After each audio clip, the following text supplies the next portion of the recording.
embora as pneumonias, assim, qualquer fonte que vocês forem ler, de certa forma, vocês vão encontrar aquilo que é mais importante vocês saberem sobre pneumonias, né?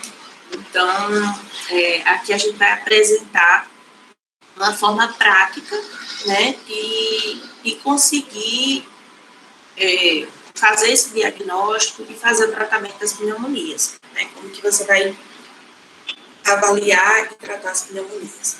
Então, a pneumonia é uma doença inflamatória que acomete as vias aéreas terminais e o parênquima pulmonar. E aí a gente sabe que podem ter diversas etiologias relacionadas que podem levar a pneumonias, dentre as quais as principais, né, são os vírus e as bactérias. Mas a pneumonia não pode ser causada por agentes químicos e por outros tipos de micro-organismos. Ela é a principal causa de morte no mundo relacionada a doenças e tem uma elevada morbimortalidade, sendo a terceira causa de óbito no Brasil. E essa taxa de mortalidade ela vai variar com a faixa etária, né? Então, claro que crianças e idosos vão ter uma taxa de mortalidade em geral maior do que as pessoas nas outras faixas de idade. E, recentemente, a gente vem tendo algumas revisões relacionadas a alguns tópicos de pneumonias que são importantes a gente ter conhecimento nesse momento. Então, em relação à fisiopatologia, né, então, como que se desenvolve a pneumonia? Ocorre uma exposição, né, a material particulado ou a micro-organismos, e isso aí é inalado, microaspirado, né, e que vai levar à formação da pneumonia. Ou você continua escutando porque ele... Peraí.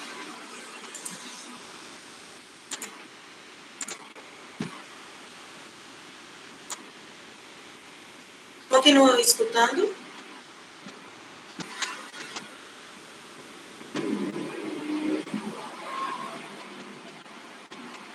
É porque ele apareceu, escutou aqui como se tivesse desligado. E aí, na verdade, a gente vai ter formas diferentes de ter exposição a esse material. Então, ou a pessoa vai inalar, microaspirar, ou formas menos frequentes, que vão ser, por exemplo, a forma hematogênica ou contígua, né? Então, de repente, você pode ter um abscesso ou algum outro tipo de infecção na cavidade abdominal, e isso, por contiguidade, pode passar para a caixa torácica. E hematogênica, que seria uma infecção em outro sítio, que acaba entrando na corrente sanguínea os micro-organismos e indo até o pulmão.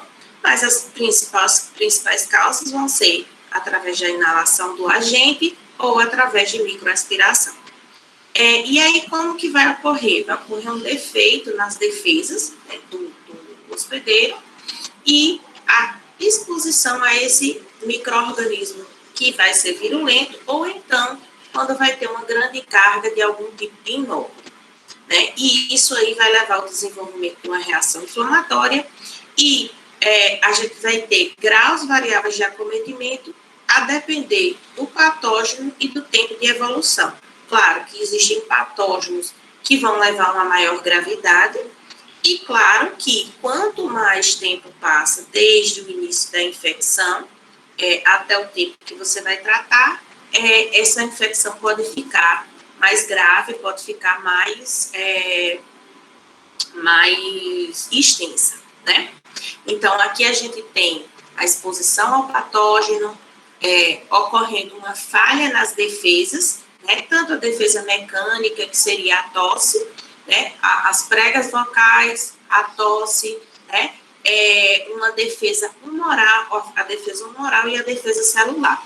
E aí, esse patógeno, ao chegar nos alvéolos, ele vai promover edema, formação de edema, extravasamento de líquido, redução da fagocitose e a replicação de micro-organismos. Isso aqui porque, além das defesas falharem, esse micro-organismo, né, esse patógeno ou essa substância, vai promover uma reação inflamatória. E essa reação inflamatória que vai levar à essas alterações lá na região dos alvéolos. E o que é que essas alterações vão levar? Vão levar um prejuízo nas trocas gasosas, porque, claro, se eu tenho edema, se eu tenho líquido no alvéolo, eu aumento o edema, aumento a parede, né? E dificulto mais a possibilidade do oxigênio ser trocado com o gás carbônico. Então, reduzo as trocas gasosas.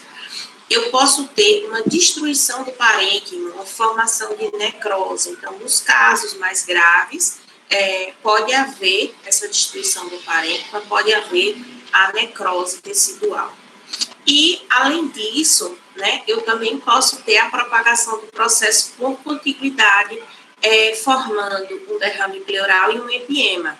Né? Eu não sei se eu coloquei aqui em algum lugar, mas, assim, existe, né, uma boa quantidade, uma boa porcentagem, né, dos pacientes que têm pneumonia podem desenvolver o derrame pleural, né, principalmente quando a gente tem lesões mais periféricas. Quando eu tenho um processo inflamatório aqui próximo da pleura, eu vou levar uma inflamação também dessa pleura, porque eu vou dar ali um processo contíguo, e com isso, com esse processo inflamatório, eu vou levar a formação do derrame pleural, um aumento na quantidade de líquido no espaço pleural e, posteriormente, se não houver um tratamento adequado, a formação de empiema, tá? Então, a gente tem duas classificações, né, em relação à questão do local de aquisição, que é o principal tipo de classificação que a gente faz. Então, a pneumonia comunitária, que é aquela, como o nome diz, adquirida na comunidade, ou hospitalar ou nosocomial. A gente pode ter pneumonias infecciosas e não infecciosas, e o acometimento também pode ser bem diverso, né?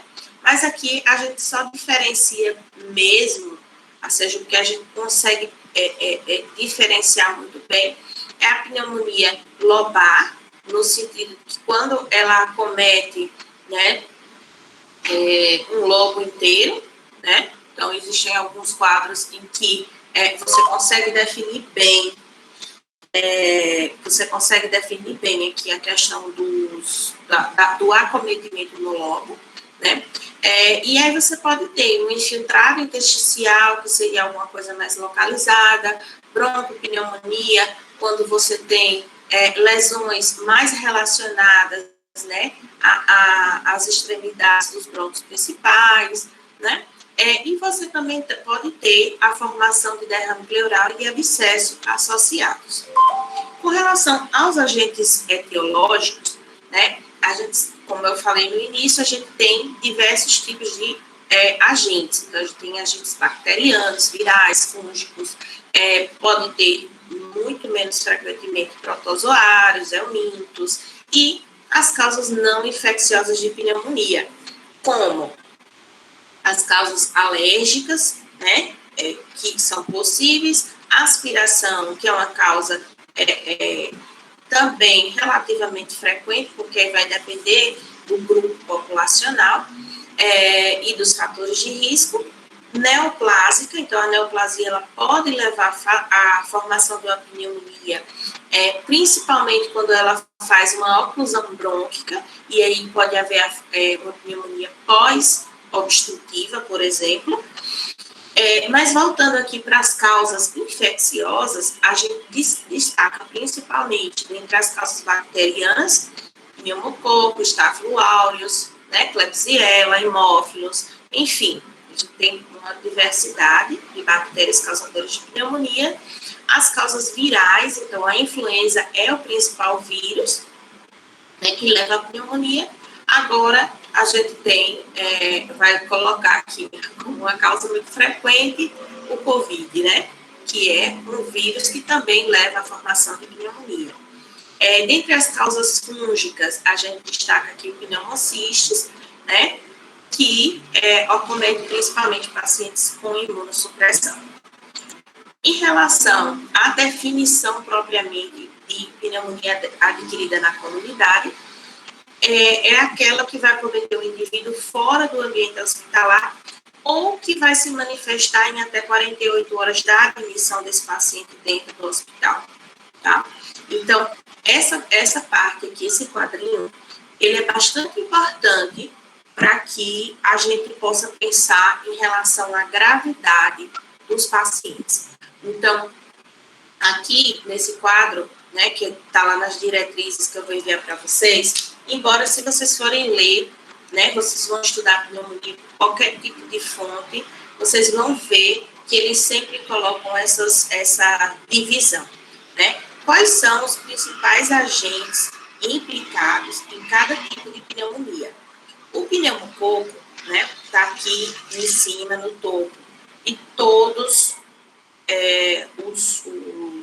os pacientes, porque ele é o agente mais frequentemente encontrado em qualquer grupo de pacientes. Então, o pneumococo é o principal, é o mais comum encontrado como agente causador de pneumonias adquiridas na comunidade. Então, aqui a gente tem os patógenos relacionados com as pneumonias leves, né? Então, a gente destaca aqui os vírus respiratórios, o pneumococo, a influenza. Em pacientes que estão internados, mas não estão internados em UTI, micoplasma, continua com os vírus respiratórios, entrando aqui a legionela, e nos pacientes internados em UTI, ou seja, aqueles pacientes que têm quadro clínico mais grave, a gente tem aqui a presença, além do pneumococo, dos bacilos gram-negativos, hemófilas, legionela e estáfilo aureus. Então, assim, isso aqui não é que a gente precisa decorar o quadrinho, mas é porque a gente começa a pensar lá na frente, quando a gente for avaliar a gravidade do paciente, quando a gente for avaliar o que é a melhor terapia para o paciente, é importante que a gente saiba pensar qual é o tipo de agente que pode estar implicado.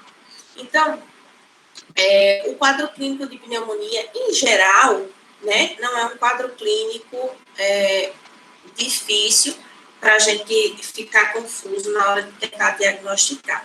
Então, é um paciente que, em geral, tem um quadro de tosse, associado a um ou mais sintomas, como expectoração, dor torácica e falta de ar, né? Então, é aquela tosse geralmente produtiva, né, principalmente nos quadros bacterianos, a expectoração amarelada, a dor torácica, quando eu tenho uma lesão, né, uma pneumonia que está próxima à pleura, e com isso ele acomete a pleura, falta de ar, dispneia, taquipneia, né? E eu tenho aqui a questão das manifestações sistêmicas, como febre, mialgia, inapetência, hiporexia e etc. Lembrar que, assim, isso aqui a gente está falando de pacientes de uma forma geral, mas o idoso, ele pode se apresentar com um quadro diferente do que os pacientes em outras faixas etárias. Então, por exemplo, um idoso que começa a ficar muito sonolento, que começa a apresentar delírio, quedas, a redução da capacidade funcional. Então, isso é um sinal de alerta, né, associado, por exemplo, à tosse, é um sinal de alerta para você pensar em pneumonia. Na verdade, o idoso apresentando esse tipo de alteração é um fator para você pensar em algum tipo de infecção. E aí você vai se guiar de acordo com os achados, outros achados de sintomas, de exame físico, né, e de alterações que ele apresenta. E no exame físico, geralmente a gente pode encontrar uma taquipneia, a presença de estertores, roncos, né, que podem não estar presentes, esses roncos, sinais de consolidação e derrame pleural. Com mais frequência que a gente vai encontrar é a taquipneia, né, porque, claro, se a minha troca gasosa está prejudicada, eu aumento a minha frequência respiratória, não necessariamente com dispneia, mas pode haver a presença de dispneia e a presença de estertores, né, que também é bastante frequente, estertores crepitantes. No os exames complementares. Então, você recebeu o paciente, você tem um quadro clínico sugestivo, né?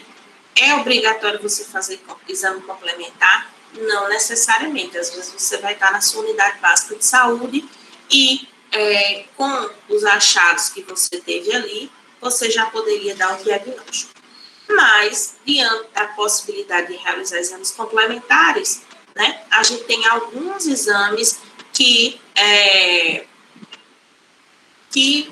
trazem um reforço aí na questão desse diagnóstico. Então, a radiografia de tórax, lembrando, radiografia de tórax sempre em duas incidências, PA e perfil. A gente já viu isso, né, na aula de radiologia. Vocês já viram na radiologia e viram na aula de radiologia da gente, né? O quanto é importante a gente ter as duas incidências da radiografia. Então, a gente pode ter a presença de opacidades, né? Que seria o padrão ouro para diagnóstico, né? Em relação a raio-x. Esse raio-x ele vai ajudar a gente a definir a extensão dessas lesões e ver se existe algum tipo de complicação, como, por exemplo, a presença de abscesso ou a presença de derrame pleural, né? E fazer o diagnóstico diferencial, porque às vezes a gente pensa que o diagnóstico é pneumonia, mas quando vai fazer o raio-x, a gente vê que pode ter outro diagnóstico aí associado, né? Porque outras coisas também podem dar um quadro semelhante. Ele também auxilia quando a gente tem uma insegurança em relação ao diagnóstico. Então, eu acho que pode ser pneumonia, mas não tenho certeza, tenho disponível, faço o raio-x de tórax. Ou então, quando eu tenho uma resposta insatisfatória. Então, eu posso receber o paciente ambulatorialmente, inicio um tratamento. Vocês vão ver que existe um prazo de retorno para esse paciente. Então, em geral, se eu tenho um paciente ambulatorial, por exemplo, que eu não fiz um raio-x, eu vou observar ele em até 48 horas, ele vai retornar para eu reavaliar, e nisso, se ele não tiver tido uma resposta, né, ok, eu vou lá e posso fazer uma radiografia de tórax para ver o que foi que houve, ver se tem alguma complicação. Coloca aí que pode sugerir o agente etiológico, embora não é confiável a utilização da radiografia de tórax para tentar definir qual o agente etiológico. E a gente pode tentar ver, né, qual tipo de acometimento, se vão ser consolidados, infiltrados, se tem derrame pleural, cavitações, etc. Então, aqui, um exemplo de uma radiografia de tórax, em que a gente tem uma consolidação aqui na tomografia de lobo inferior direito, né? Ou de quê, minha gente? Que poderia ser o quê? Eu vou olhar o chat aqui. O que vocês acham? Vocês acham que isso é lobo inferior? Isso é lobo médio? O que isso aqui pode ser? Me digam aí no chat.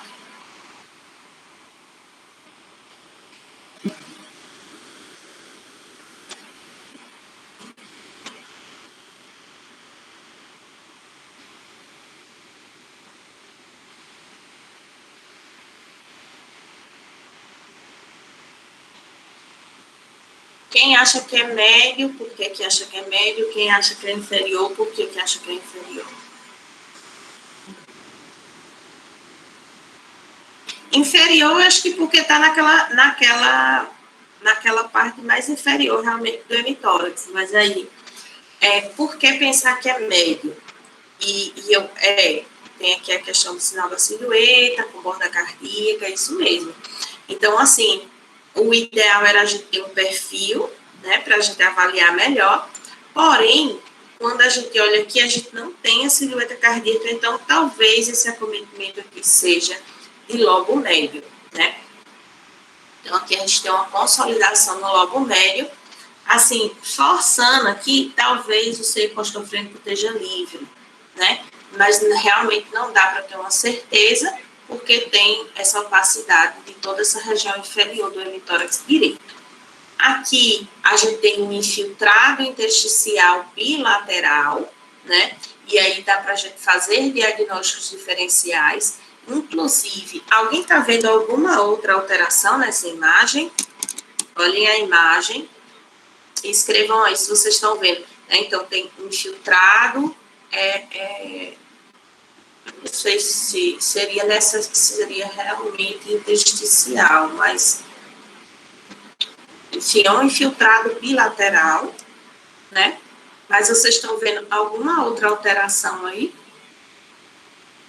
Isso mesmo, parece ter uma cavidade, mas vocês acham que essa cavidade é de doença ativa ou não?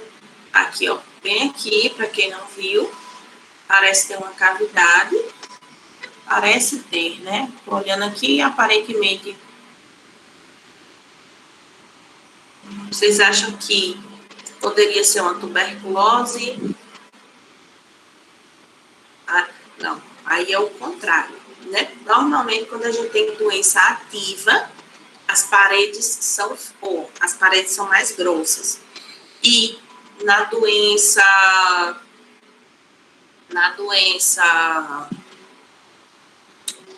ativa, normalmente as paredes mais grossas. Na doença sequela, a gente tem paredes mais finas, tá? Mas aí, nesse caso, pode ter as duas coisas, na verdade. Porque ele pode ter aqui a cavidade relacionada a um evento prévio e pode ter um novo acometimento de doença, tá? Mas, assim, em relação à cavidade, propriamente dita, aqui ela parece ter as paredes finas, e aí eu acho que, especificamente da cavidade, essa cavidade deve ser uma cavidade antiga, de alguma coisa antiga. E aqui ele também tem um infiltrado, né, intersticial, bilateral, né, não é tão comum nas pneumonias, mas pode ocorrer a gente ter um infiltrado bilateral. Aqui, o que é que a gente vê? Me digam aí.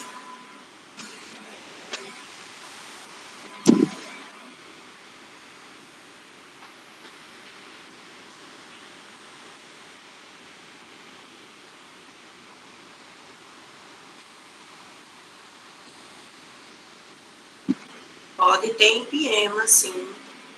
Daniel tá afinado aí, viu? Quem mais? Como mais a gente pode dizer que aqui, isso aqui é o quê, essa alteração?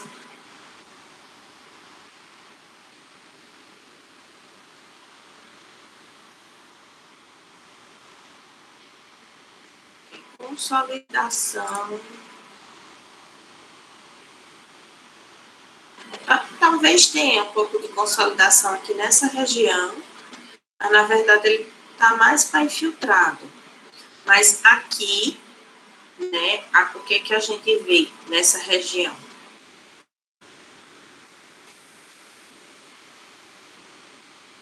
Cavidade no lobo superior direito, deixa eu ver. Não, acho que não tem nenhuma cavidade, não. Aqui está um pouco difícil de avaliar. Seria isso aqui que você está achando que é uma cavidade? Não sei. Quando a gente olha dos dois lados, a gente vê que tem algumas alterações. Eu não tenho certeza se isso aqui seria uma cavidade. Mas aqui o que a gente chama a atenção nessa imagem é realmente essa imagem aqui, que foi sugerida a possibilidade de empiema, pode sim ser um empiema, mas aqui é um derrame loculado, né? Você vê aqui, inclusive, a cisura, é uma cisura que mostra que também está espessada, que também deve estar inflamada, e aqui a gente tem um derrame loculado, certo?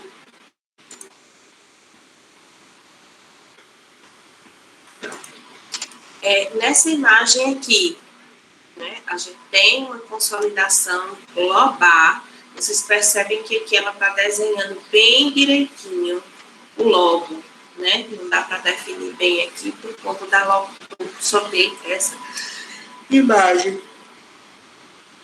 Já esse outro aqui, também uma consolidação, que está no lobo inferior esquerdo. Aqui a gente percebe, embora está pequena a imagem, mas percebe que mantém a silhueta cardíaca.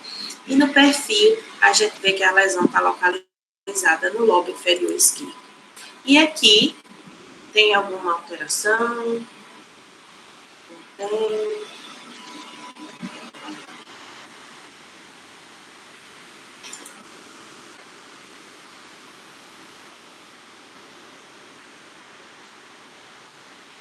Essa radiografia tem alterações, pessoal?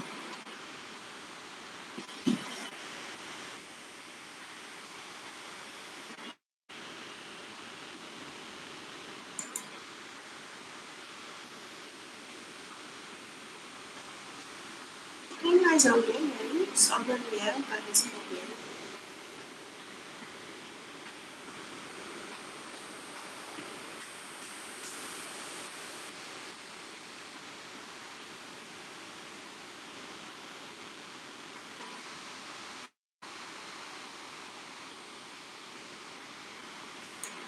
Pronto. Então, é uma radiografia realmente normal, tá?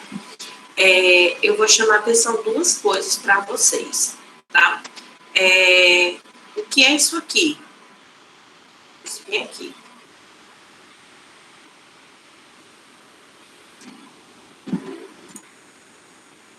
Muito bem, isso é o hilo. Mas tem muita gente, tem muito colega por aí, que olha um negócio desse na radiografia e diz que isso é uma pneumonia. Tem muita gente que olha determinadas regiões e acha que aquilo ali é uma consolidação. Então, a primeira coisa é que a gente precisa, como é que diz? A gente precisa ver aquilo que é normal, aquilo que geralmente a gente vai encontrar. Então, por exemplo, aqui é uma radiografia de uma mulher. Então, aqui você tem a projeção das mamas.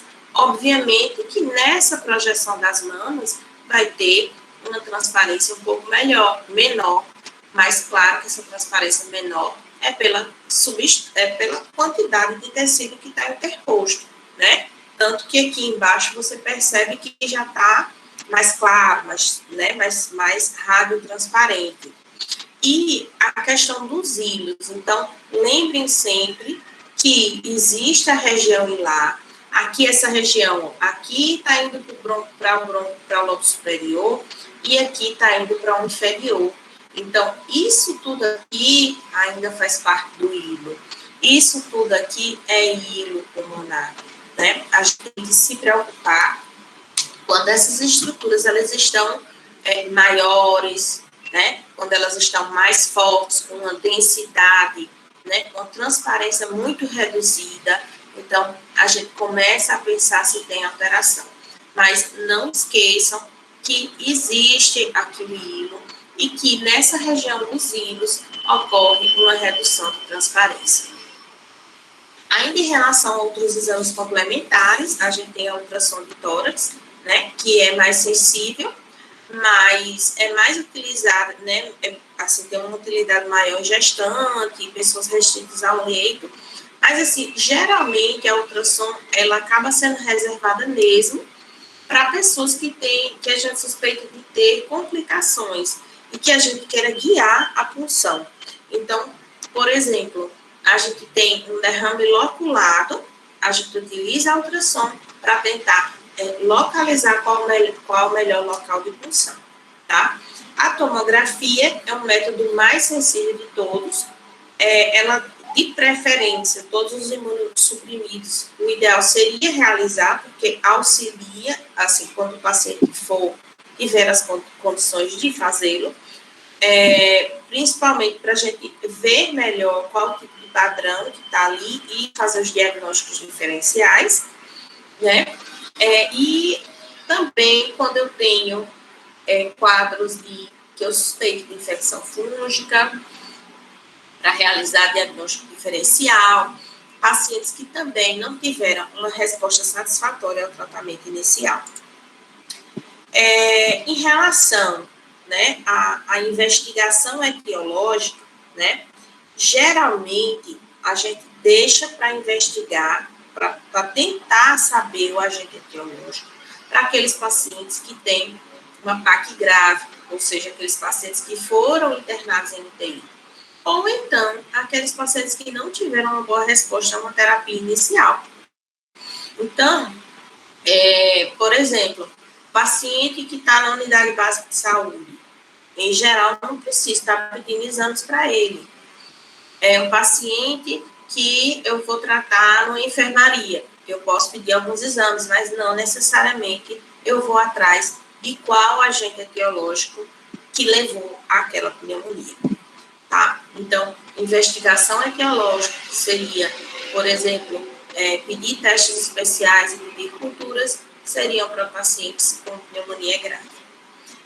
O hemograma tem baixa sensibilidade, mas ajuda a gente a ver a questão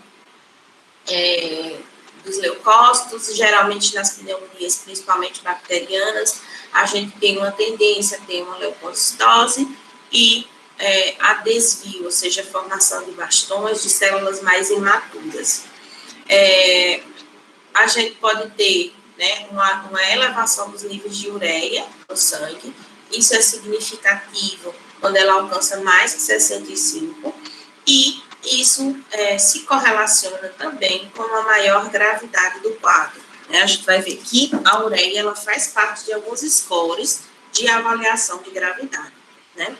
Em relação aos exames básicos, né, a gente pode solicitar cultura de escarpo, exame direto, hemocultura, detecção de antígeno urinário e testes sorológicos. Mas, assim, mais uma vez, esses especificamente, né, para buscar a avaliação, seriam para pacientes com pneumonia grave. E pode ser também necessário coletar material, né, por métodos invasivos, como, por exemplo, a broncooscopia ou a toracocentesia. Em relação a biomarcadores, então, vocês também, quando forem ler, vão ver que diversas pesquisas já foram feitas tentando fazer uma correlação, tentando achar um biomarcador que seja bom para a pneumonia, que seja bom para as infecções, né? Então, a gente tem alguns que geralmente são utilizados, mas eles não são tão específicos necessariamente. A procalcitonina, né, tem uma resposta boa a toxinas bacterianas e pouco em infecções virais. Então, a procalcitonina, ela seria mais sensível do que a proteína C reativa, por exemplo, para tentar diferenciar o que é uma pneumonia bacteriana do que é uma pneumonia viral, porque ela vai aumentar mais naquelas pneumonias de etiologia bacteriana. Mas ela não é tão utilizada na nossa prática clínica, porque se ela não está tão disponível nos serviços públicos de saúde, tá? A proteína C reativa, né, ela ocorre, né, a sua elevação como resposta à elevação de interleucinas. Ela é melhor para avaliar do que o número de leucócitos e a temperatura, no sentido de tentar definir que existe uma infecção, né? Porém, assim, a gente tem que lembrar que isso aqui a gente está falando de proteína C reativa quantitativa. Então, alguns laboratórios fazem a PCR qualitativa, o que acaba não sendo bom, porque uma PCR positiva não diz necessariamente alguma coisa. Ela diz a partir do momento em que a gente tem uma PCR lá em cima, 90, 100. Então, a partir do momento que eu tenho uma PCR bastante elevada, quantificada, então, eu consigo considerar ela mais do que se eu tenho ela positiva ou negativa, tá? E aí, a gente pode utilizar tanto a procalcitonina, né, como a proteína C reativa, como elementos, né, de avaliação da resposta ao tratamento. Ou seja, principalmente a PCR, né, como eu já disse, que está mais disponível, A partir do momento em que eu vou dosando a PCR,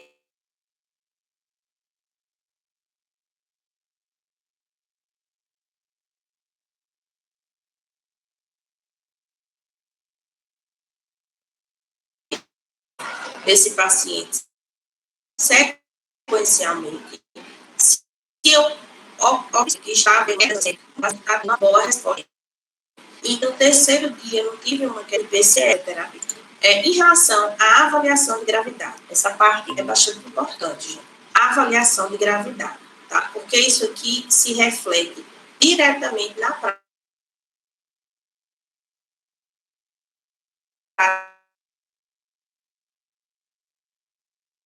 de vocês. Assim, eu espero que vocês saiam, né? Que vocês vão dar um diagnóstico que vocês estão. Então, vocês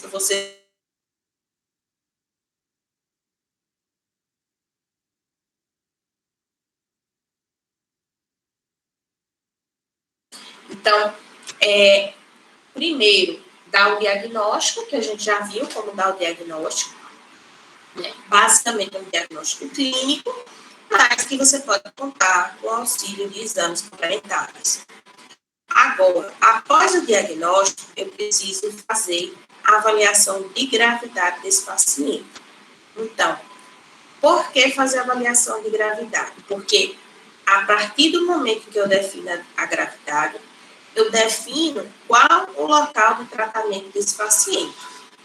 A partir do momento em que eu defino o local de tratamento, eu vejo se existe uma necessidade de investigação etiológica, na maioria das vezes não, e eu também vejo qual é o perfil de antibiótico que eu devo utilizar para esse paciente, né? Então, é muito importante eu saber qual a gravidade do paciente.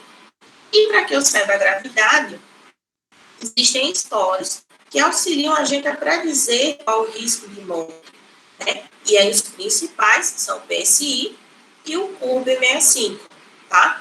O PSI é um score, né, que ele tem diversos parâmetros a serem avaliados. É um score mais difícil de aplicar, então ele não é tão aplicado no dia a dia. Então, a partir do momento que a gente calcula a pontuação, a gente vê aqui o risco de mortalidade e vê qual o local que ele sugere para a internação. O que eu quero que vocês gravem vai ser esse, né? O score CURB-65, que a partir do momento que você avalia, né? O CURB é consciência, nível de consciência, ureia, frequência respiratória, pressão sistólica e idade de 65 anos. Então, confusão mental, paciente que apresenta sonolência, desorientação, alterações de nível de consciência de uma forma geral.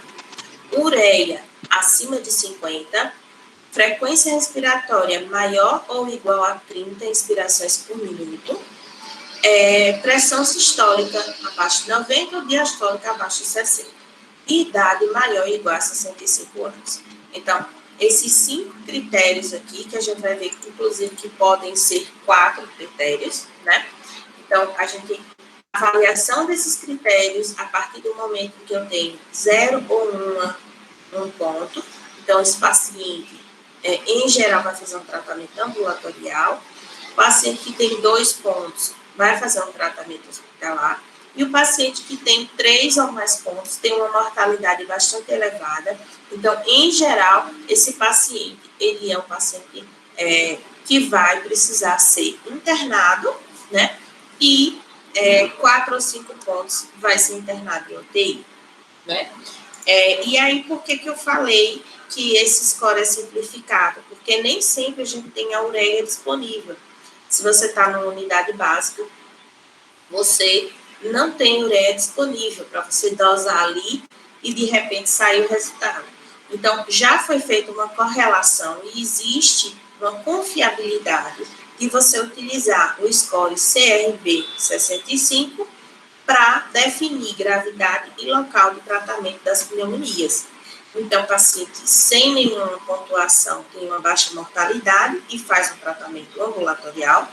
O paciente com 1 ou 2 pontos tem uma mortalidade intermediária, e aí você considera ou não o tratamento hospitalar, e pacientes com 3 ou 4 pontos têm uma mortalidade alta e precisam ser hospitalizados para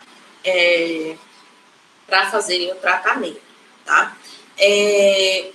Claro, outros fatores podem interferir em relação a vou internar ou não vou internar um paciente. Às vezes você está com um paciente que pode não estar pontuando aqui, né, pode ter 0 ou 1 ponto, mas é um paciente em situação de rua, de vulnerabilidade social, é um paciente que tem alguma outra coisa, né, alguma dificuldade que possa interferir no curso do tratamento, né, alguma comorbidade importante. Então, você pode considerar, né, que seria esse grupo que iria cair aqui nesse grupo e avaliar tratamento hospitalar, porque nem sempre o paciente vai vir todo redondinho, mas assim, observar se ele possui algum outro fator que possa interferir em relação a isso. E aí, ainda em relação a critérios de gravidade, a gente vai olhar também um pouco os critérios para a admissão desses pacientes em UTI, que seriam aqueles pacientes com potencial de evoluir para uma deterioração mais rápida do quadro clínico ou que tem um risco muito alto de mortalidade. Então, aqui a gente tem, por exemplo, uma das possibilidades, né, de avaliação, que é da diretriz da ATS, né? Então, os critérios maiores para você pensar em internação em UTI são 2 que são indiscutíveis, né? Choque séptico, ou seja, aquele paciente que tenha a presença de choque, hipotensão refratária a volume, necessidade de troca vasoativa. Ou então, aquele paciente que tenha necessidade de ventilação mecânica. Então, são todos os 2 grupos que a presença deles por si só já indica a necessidade de UTI. E critérios menores, né, que seriam frequência respiratória maior que 30, o índice de oxigenação, que é a pressão arterial de oxigênio sobre FiO2 abaixo de 250, infiltrados globulares, confusão mental e etc. Então, são pacientes com esses critérios menores, a gente pode considerar, dependendo da presença de quantos critérios eu tenho, se tenho 3 ou mais critérios. E aqui só são alguns outros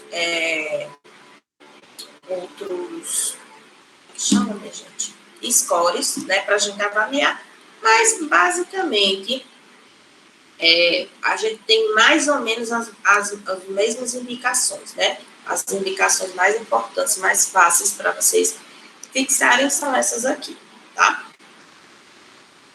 Em relação ao tratamento, né? Em geral, o tratamento ele é empírico, então a gente lembra, a gente não sabe qual é o agente etiológico, né?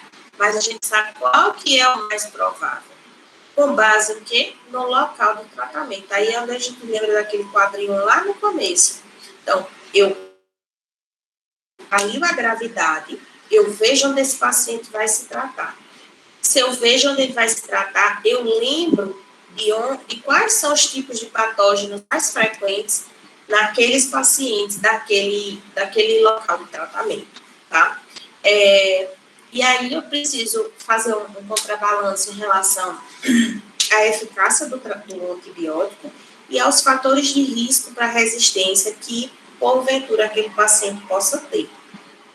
E também preciso avaliar doenças e condições associadas que possam aumentar o risco de um patógeno específico, como, por exemplo, pacientes pneumopatas, portadores de bronquiectasias, portadores de DBOC, eles podem ter um risco maior de que tipo de patógeno? Alguém sabe?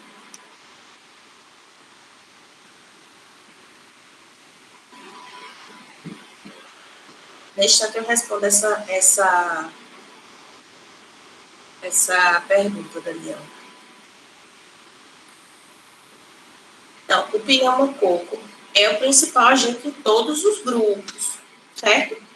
A pergunta que eu fiz é assim, se vocês sabem que qual que é o agente que eu tenho risco de pacientes pneumopatas serem colonizados por esse patógeno. Estafilococcus, professora? Como? Estafilococcus? Não, nem estrepto, nem estáfilo. O principal, assim, a possibilidade é desses pacientes serem colonizados. Não sei se vocês lembram da aula de bronquiectasias, de pseudomonas. Pseudomonas é um patógeno que pode colonizar de forma crônica a via aérea de pacientes com pneumopatias crônicas, no caso, né? Aí Daniel fez uma pergunta aqui. Se eu não investigo a etiologia, como eu vou saber que tenho que dar ou não antibiótico para o paciente? E aí, alguém sabe?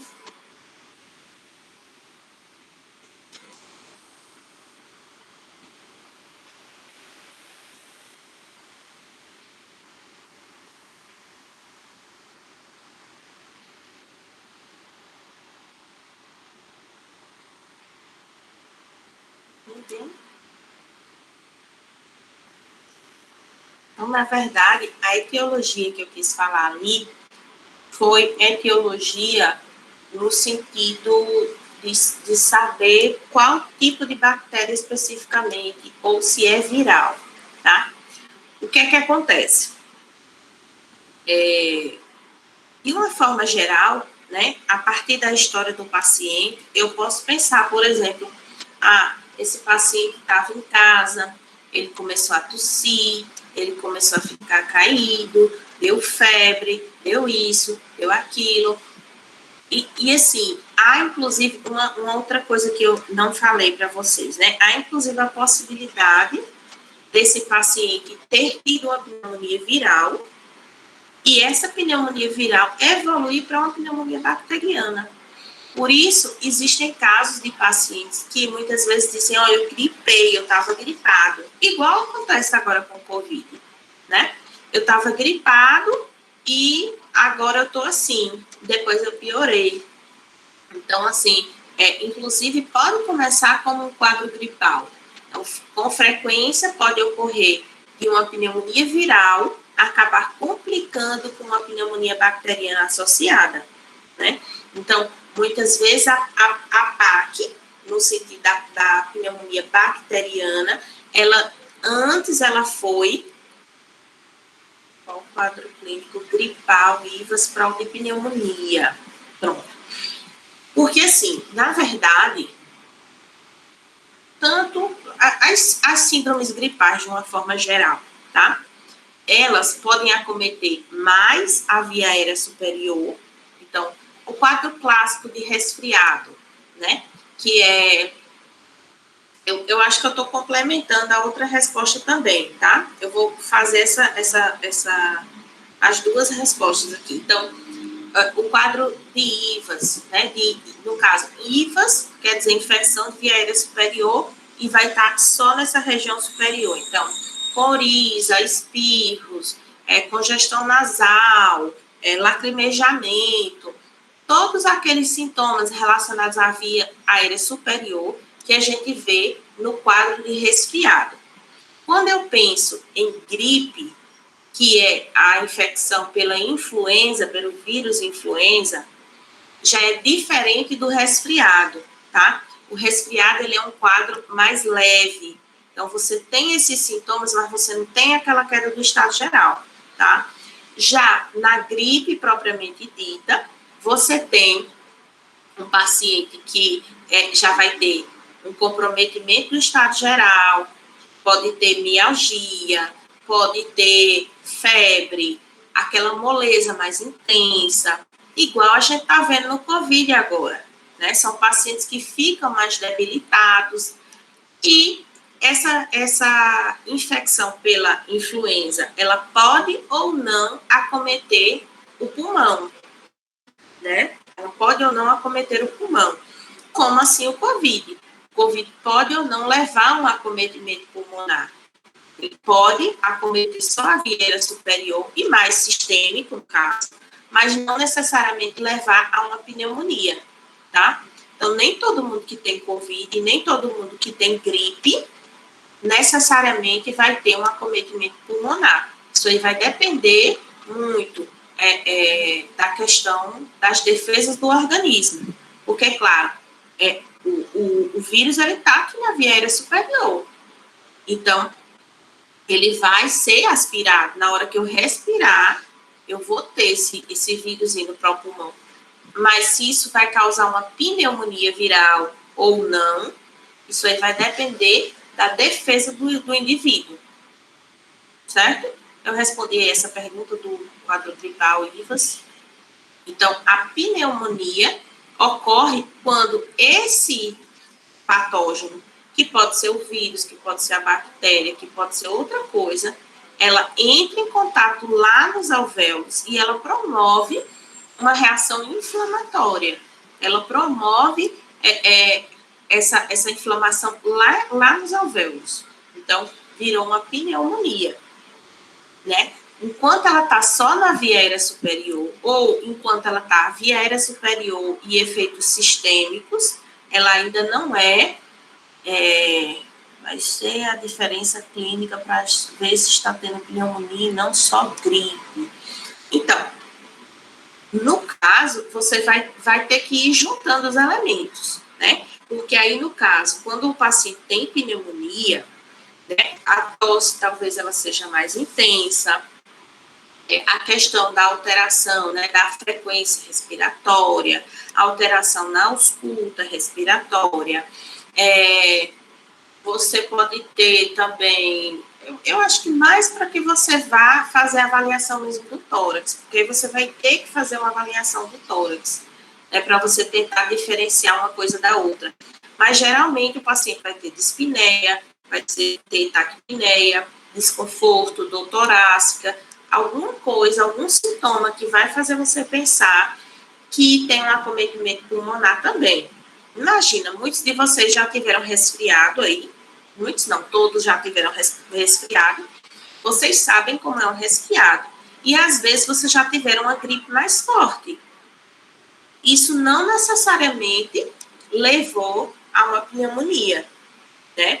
Então, o quadro gripal é aquele de gripe mesmo, é aquele que é mais forte, que leva a uma maior quebra do estado geral.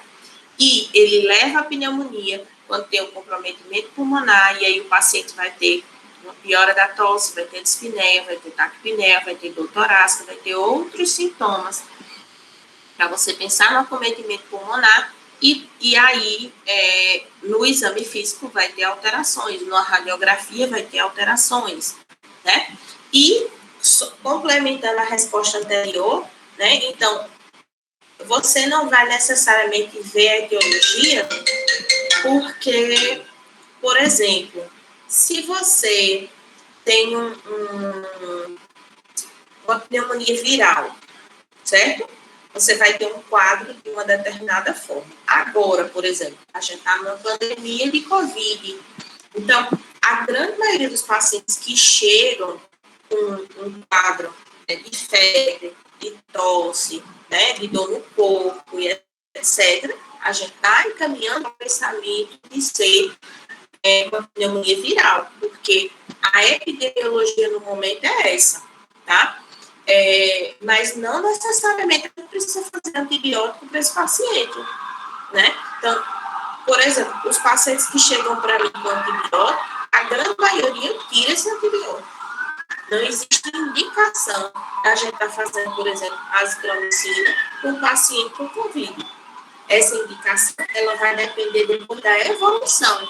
Então, é aquele paciente que já tem mais dias de doença e continua tendo febre, é aquele paciente que mudou o aspecto que agora, antes tinha uma tosse seca, agora a tosse está com produção com expectoração.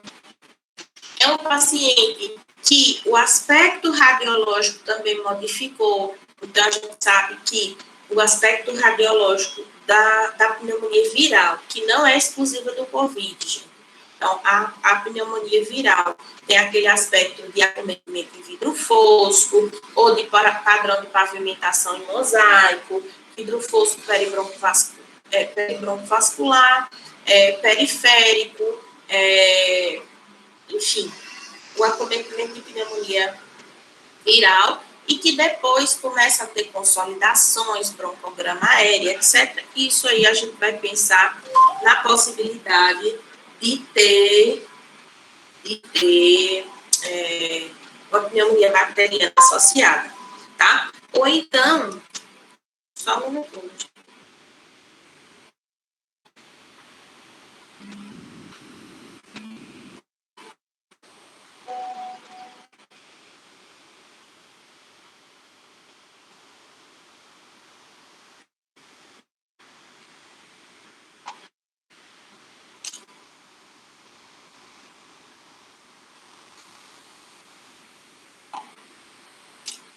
Certo? Então, aí, por exemplo, você tem um paciente que tem uma história de etilismo, ou um paciente que tem uma história de crises convulsivas e etc. Então, pacientes que têm um risco de broncoaspiração. Lembra da aula que a gente teve outro dia desse?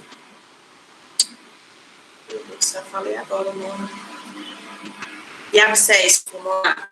Lembra que o abscesso pulmonar tem alguns fatores de risco, e o abscesso tem alguns fatores de risco, de broncoaspiração e etc. E é uma pneumonia tanto química quanto uma pneumonia por micro-organismos também, por anaeróbios. Então, é um paciente que tem um derrame pleural, eu vou funcionar esse derrame pleural, vem com um aspecto de empiema. Então, já mudo o meu esquema antibiótico, já penso em outras possibilidades, entendeu? Então, veja só, não é que eu não sei a etiologia de forma nenhuma. É assim, a partir do momento em que eu penso o local do tratamento, eu tenho algumas coisas que mais provavelmente estão levando àquela pneumonia, tá? E aí, a partir do momento em que eu penso nessas principais causas, é que eu vou entrar ou não com antibiótico. Então, por exemplo, um paciente que com COVID te dá a entrada já direto na UTI, é um paciente que provavelmente a gente vai entrar com um antibiótico, porque provavelmente ali já está um quadro mais avançado, que já tem alguma complicação bacteriana associada e etc. Então, assim, para vocês ficou clara essa diferença entre dar ou não antibiótico, você vai dar antibiótico para o paciente, entendeu? Porque se foi por aspiração, pode ter patógeno da boca. Se foi por um micro-organismo, se foi, né? A não ser que você tenha, não foi por nada disso, mas em geral você vai dar antibiótico. A diferença é o tipo de antibiótico que você vai dar, tá?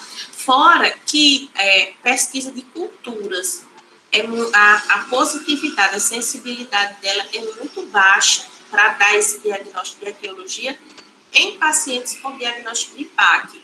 Então, assim, a gente não vai investigar a etiologia específica, a gente não vai fazer a etiologia específica, se é um pneumococo, se é um estrepto, se é um hemófilos, não, a gente não vai fazer isso. Mas, sabendo qual é o grupo de pacientes, ou grupo de patógenos naquele paciente, eu posso ver um possível antibiótico para aquele paciente, tá?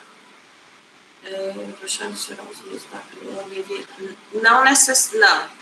Na verdade, sim. A gente até falou aqui. Então, na pneumonia viral, normalmente a gente pode ter um acometimento mais bilateral, a gente tem um acometimento periférico. Se eu tiver uma tomografia, eu tenho achado de vidro fosco, né? Eu tenho padrão de pavimentação em mosaico, né? Eu posso ter consolidações associadas, e na bacteriana é aquele padrão mais clássico, né? De infiltrado ou de consolidações, tá certo?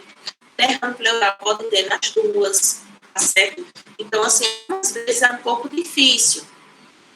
Inclusive, a gente às vezes enfrenta dificuldade com isso, porque algumas vezes o radiologista coloca lá na tomografia, não, é o padrão atípico para pneumonia viral, porém não se pode afastar essa etiologia.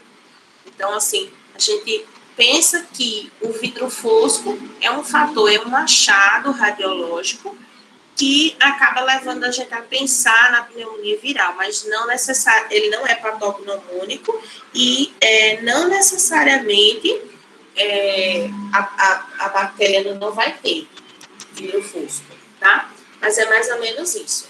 Ficou claro para vocês essa questão da diferença da questão do agente etiológico, por que a gente não faz pesquisa de agente etiológico para todo mundo, como que a gente escolhe o antibiótico, então a gente escolhe por um grupo de patógenos possíveis, e não especificamente um patógeno. E a gente pode lançar mão de outras coisas da história clínica, né, dos achados dos exames, etc., para a gente definir qual que é a etiologia, né, qual que é o melhor tratamento, na verdade, para aquele paciente. A gente tem algumas dificuldades, né, em relação ao tratamento, né, que é o aumento da resistência dos patógenos aos principais antibióticos. Então, a gente aqui no Brasil, eu acho que até na América Latina, se eu não me engano, tem um negócio que chama Projeto Cireva, que faz a avaliação periódica da resistência dos patógenos a determinados antibióticos. Hoje a gente tem uma resistência aumentada dos pacientes aos macrolídeos, por exemplo, devido ao uso indiscriminado. Enquanto quinolonas, praticamente a gente não tem resistência nenhuma atualmente, né, nos principais agentes aqui de PAC. Mas a gente precisa tomar cuidado, porque alguns patógenos já têm uma resistência elevada a algumas classes de antibióticos. A gente também tem um aumento no número de antibióticos disponíveis. Então, hoje em dia, a gente tem uma gama de antibióticos possíveis, e às vezes a gente fica em dúvida entre um e outro. E a questão também da definição do agente etiológico, porque lembre, a gente está fazendo um tratamento empírico, a gente não tem uma certeza, a gente acha, a partir de tudo isso que a gente viu, qual que deve ser o agente etiológico, e nem sempre o paciente vai ter a evolução adequada. Então, aqui, pacientes ambulatoriais, né, pacientes que não têm comorbidades, isso aqui eu vou enviar para vocês.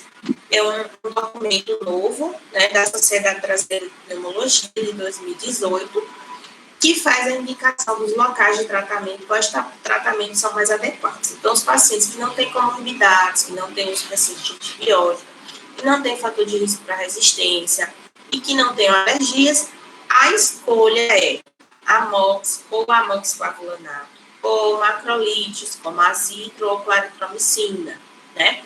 Então, veja, principal indicação aqui são drogas que são muito fáceis de encontrar, as unidades básicas dispõem dessa droga. Os pacientes que tenham, né, fatores de risco, né, ou que têm doenças mais graves, ou uso recente de antibiótico, eu posso fazer uma associação entre o beta-lactâmico e o macrolídeo. E os pacientes que tenham alergia a beta-lactâmicos ou macrolídeos, eu vou utilizar, seja para esse grupo de cima sem comorbidade, ou para esse grupo com fatores de risco, eu posso utilizar as quinolonas respiratórias, a levo ou a moxifloxacin. GEM não é um antibiótico que a gente tem muito disponível, não, tá? Então, eu acho até que já foi descontinuado. Mas levo e mox são os dois antibióticos, as duas quinolonas respiratórias que a gente tem bastante disponíveis para a utilização. E a utilização vai variar, né, de 3 a 7 dias.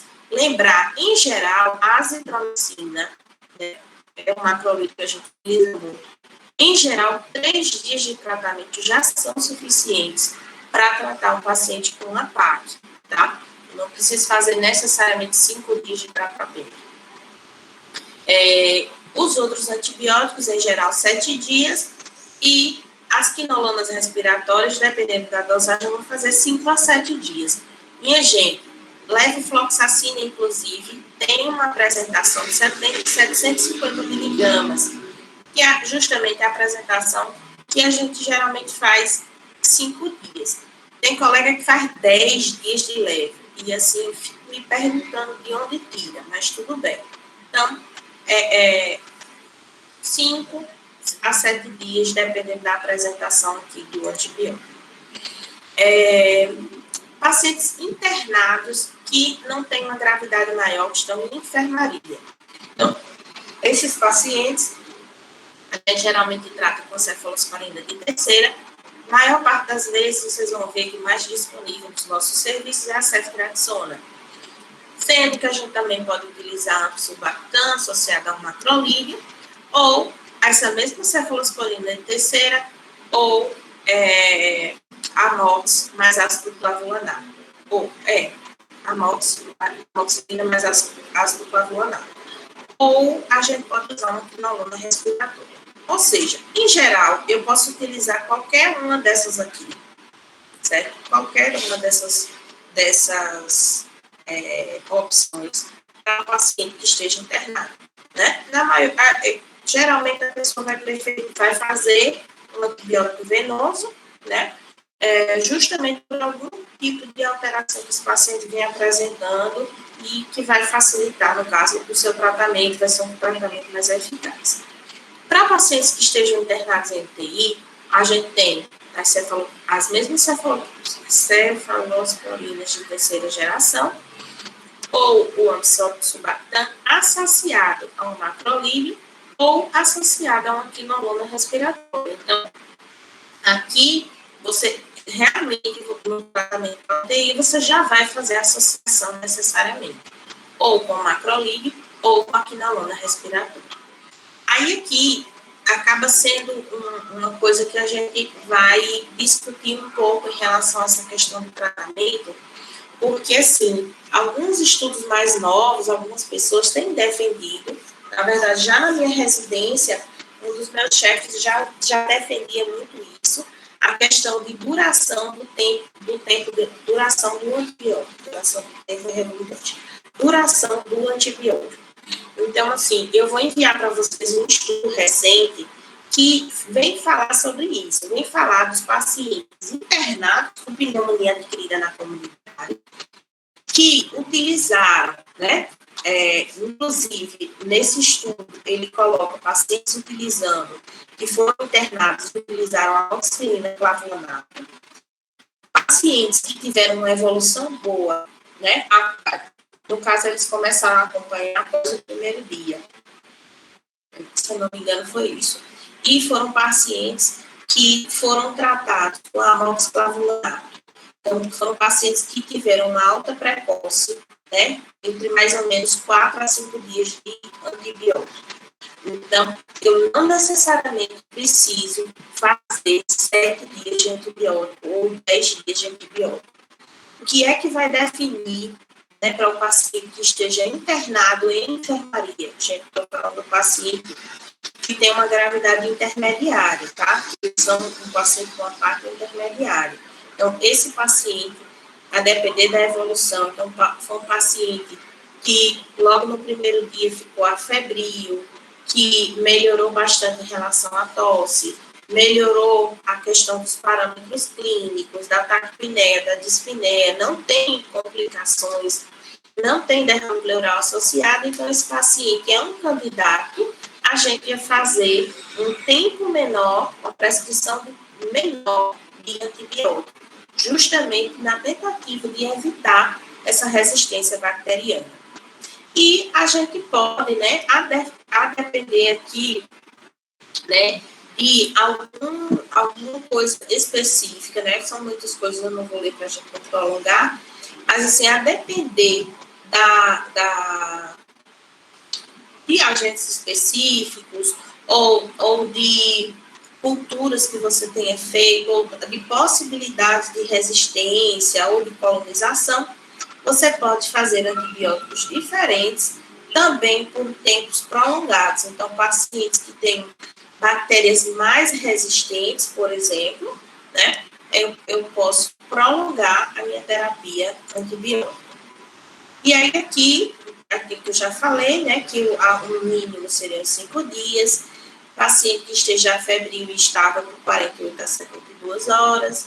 E aí aqui seria essa correção, né, assim, que havia a possibilidade da gente liberar pacientes internados antes mesmo de uma semana de antibiótico.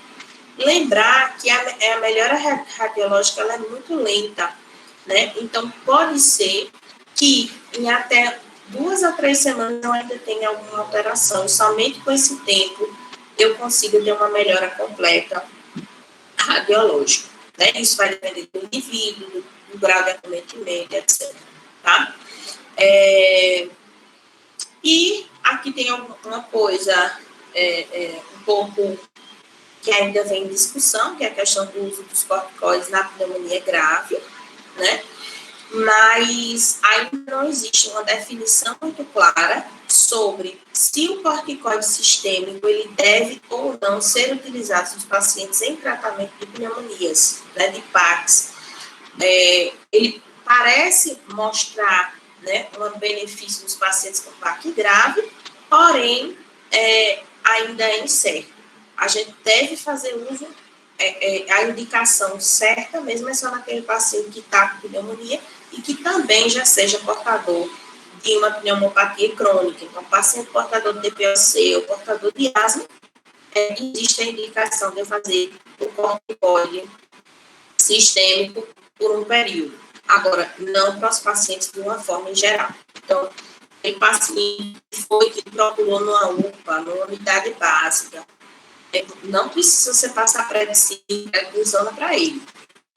Somente se ele for portador de uma pneumopatia crônica, aí sim existe indicação para ser realizada. E aí, a gente tem também a questão das falhas terapêuticas, né, que é quando existe persistência ou progressão da infecção. Essa falha ela pode ser precoce, quando ocorre nas primeiras 72 horas, ou tardia, quando ocorre após 72 horas. Isso pode ter causas muito diversas, né, como, por exemplo, uma causa infecciosa relacionada à gravidade, relacionada ao próprio hospedeiro, relacionada ao antibiótico que foi utilizado, etc. Então, a gente sempre precisa fazer a revisão do histórico clínico e de resultados microbiológicos, no caso de pacientes internados em UTI, né? Sempre na busca de ver ali onde que talvez ocorreu essa falha, tá? Considerar a realização de exames complementares, então, por exemplo, tomografia do tórax, né, culturas, para esses pacientes que também tiveram uma falha terapêutica. E fazer uma nova investigação etiológica para esses pacientes que não responderam bem à terapia inicial. Então, para a gente concluir essa parte, né, de pneumonia adquirida na comunidade, então a gente tem que reconhecer a pneumonia pelos sintomas clínicos, exames físicos e confirmar com raio de tórax, né?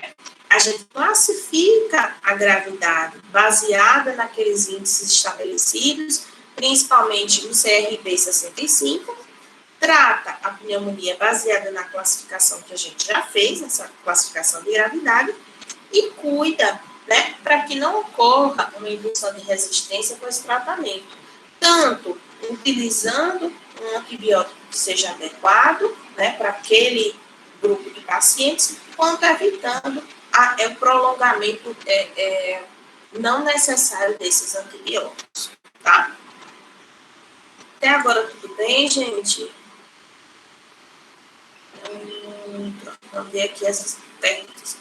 Das comorbidades, você sabe que algumas interferem com os de antibiótico. Como tratar esses pacientes? Como assim, LN? Como tratar? Em geral, né, a gente pode fazer os mesmos tratamentos, tá? Não porque um paciente é diabético e hipertenso, que ele vai ter uma diferença no tratamento antibiótico, tá? Em geral, eu vou tratar da mesma forma. Só que é um paciente que tem um maior risco, assim, no sentido de repente, deixa eu dizer, de ter tido infecções prévias, de já ter utilizado antibiótico, mas, de uma forma geral, os pacientes hipertensos e diabéticos, eu posso fazer um tratamento igual aos outros pacientes, tá? A questão é mais as comorbidades, desculpe, a questão de sensibilidade e alergias àqueles antibióticos, tá? Uma outra coisa também que eu não falei é que a questão do... Como é que diz, Jesus? Falando aqui, o juiz. Das quinolonas. A gente tem que ter bastante cuidado com o uso de quinolonas respiratórias. Na verdade, quinolonas de uma forma geral. Recentemente, saiu uma nota, né, chamando a atenção, porque, assim, a quinolona respiratória é extremamente cômoda.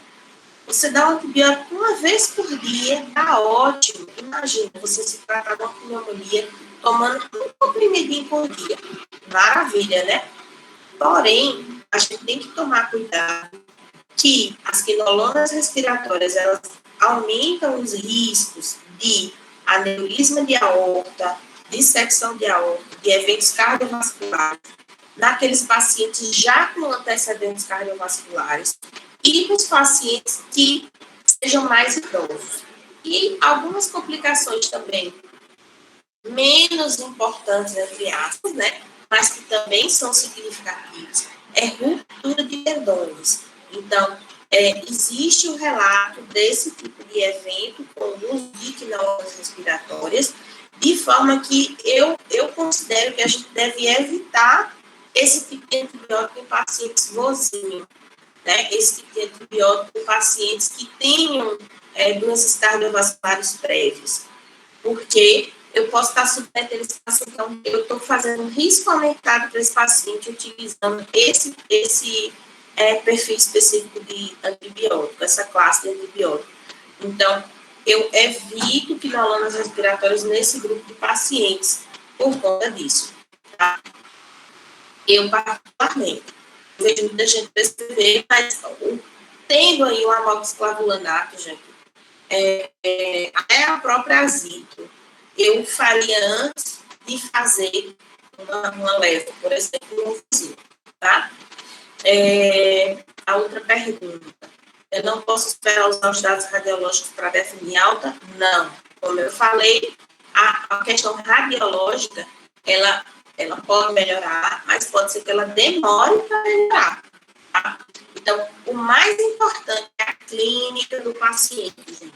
O mais importante é a clínica. A clínica é soberana. Às vezes eu tenho um paciente que está lá, de preferência, o ideal é ele não ter febre, mas às vezes um paciente faz um pico de febre isolado, não necessariamente na PAC, viu, minha gente? Mas em doenças diversas.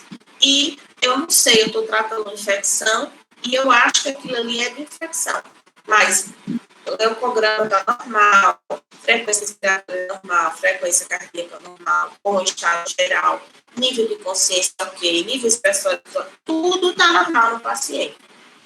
Ou então, eu estou tratando uma PAC, o paciente está internado, e de repente vem um leucócito de 15 mil. Aí eu não vou dar alta esse paciente? Depende. Se ele está bem, clinicamente bem, melhora a clínica, não teve febre, os outros parâmetros todos estão ok, frequência cardíaca, respiratória, nível expressório, nível de consciência, aceitação alimentar, está tudo ok, alta. A clínica é soberana. Se o paciente está bem, eu não preciso ir olhar a radiologia. Outra coisa, já que você falou em aspecto radiológico, né? Eu não preciso estar fazendo segmento radiológico, né? Agora eu estou vendo muito isso nos pacientes pós-Covid. O povo vem para consulta querendo fazer uma tomografia depois que já superou o Covid. E a gente não tem sentido eu fazer um exame de imagem num paciente que está clinicamente bem, num paciente que tem uma evolução super favorável. Por quê? Porque eu posso ter um achado radiológico como muitas vezes acontece, alguém, ele quis fazer uma tomografia, alguém uma tomografia para ele, ele fez tomografia e se espantou porque tinha visto o fósforo da tomografia. Então, tipo, isso é da época da doença. Isso não é alguma coisa de hoje. Porque a evolução radiológica demora para melhorar das pneumonias. Então, pode ser que daqui 2 semanas, ou 3, ou 4, a pessoa ainda tenha achado radiológico, mas aquilo não necessariamente significa que aquela doença ainda está ativa, que ainda existe o risco de esse paciente piorar, tá certo? Então, assim, basicamente, seria isso, tá? Pessoal, vocês querem dar um tempinho de 5 minutinhos para a aula de pneumonia nosocomial?